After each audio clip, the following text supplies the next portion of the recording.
செய்தவர். ஒவ்வொரு ஆதிரை நாளிலே அவர் வழிபாடு செய்து கொண்டிருக்கிற பொழுதுதான் அவருக்கு இந்த நிகழ்வு நடந்தது. அந்த சரிதத்தில் தான் நமக்கு சேக்கிழார் பெருமான் வேத உள்ளுரையாவன விரிவுணல் வேணிநாதர் தம்மையும் அவர் அடியாரையும் நயந்து மாத அர்ச்சனை புரிவதும் பணிவதும் என்றே காதலால் அவை இரண்டுமே செய் கருத்துடையார் என்று சொல்லி திருநீலக்க நாயனாருடைய புராணத்திலே சேக்கிழார் பெருமான் போற்றுகின்றார். அப்படி வேதத்தினுடைய உள்ளுரையாக இருப்பது அடியார் வழிபாடு, சிவபெருமான் வழிபாடு என்று சொல்லி அந்த சரீரத்திலே போற்றுகின்றார்.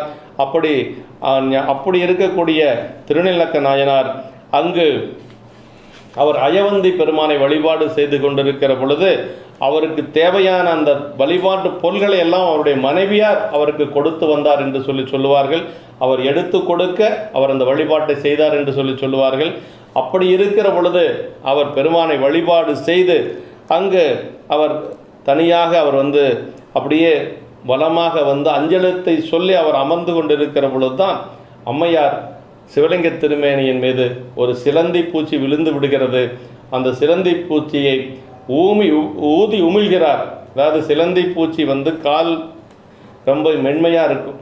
அதனால் குழந்தைகள் மீது பூச்சி விழுந்தால் வாயில் உமிழ்ந்து தான் அதை நீக்குவார்கள் என்று சொல்லுவார்கள்.